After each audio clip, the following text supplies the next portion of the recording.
নমস্কার, আমার নাম নবনীতা ভট্টাচার্য আর আপনারা দেখছেন আমার চ্যানেল বক্রমবাজ। আমি কি দেখছিলাম জানেন, মানে আমি জানতে চাইলাম একটা জিনিস, জানতে চাইলাম যে এই যে প্লাস্টিক পরিবেশের যা ক্ষতি করছে আমরা পরিবেশ নিয়ে অত চিন্তিত নই।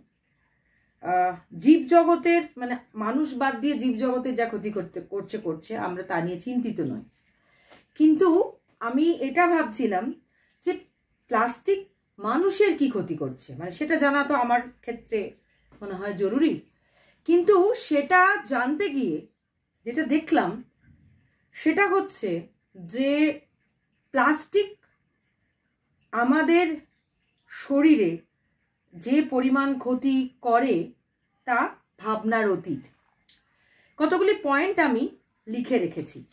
যেমন বলছে যে প্লাস্টিক দূষণ সারা বিশ্বে মানুষের জন্য হুমকি স্বরূপ, এবং বারবার বলছে প্লাস্টিক থেকে ক্যান্সারের মতো রোগ হয়।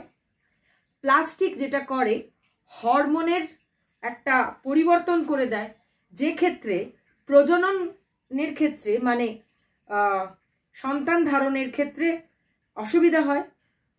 এবং এটা সবসময়তেই বলছে যে শ্বাস প্রশ্বাসেরও ক্ষতি করে, মানে আমাদের লাংসেরও ক্ষতি করে।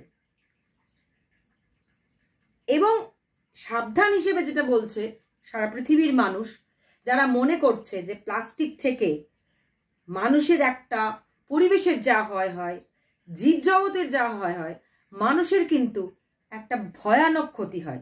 মাইক্রোপ্লাস্টিকের কথা তো বাদই দিন, প্লাস্টিক কিন্তু ভীষণভাবে ক্ষতি হয়। সিঙ্গেল ব্যবহার যে প্লাস্টিক সেটা বলা হচ্ছে যে রিসাইকেল করা যায় না। ফলে প্লাস্টিক কিন্তু আমাদের শরীরের ভয়ানক ক্ষতি করছে। একজন গড় ব্যক্তি প্রতি সপ্তাহে গড়ে 5 গ্রাম প্লাস্টিক গ্রহণ করতে পারে।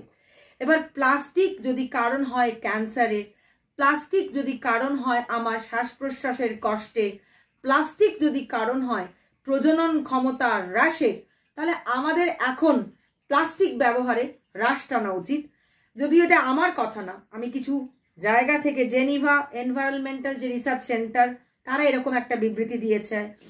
এবং হিউম্যান হেলথের ক্ষেত্রে যে বায়োডাইভার্সিটির কথা বাদই দিন, হিউম্যান হেলথের ক্ষেত্রে প্লাস্টিক যে একটা ভয়ানক জায়গা, কার্সিনোজেনিক, বারবার বলছে যে এখান থেকে ক্যান্সারের সম্ভাবনা থাকছে।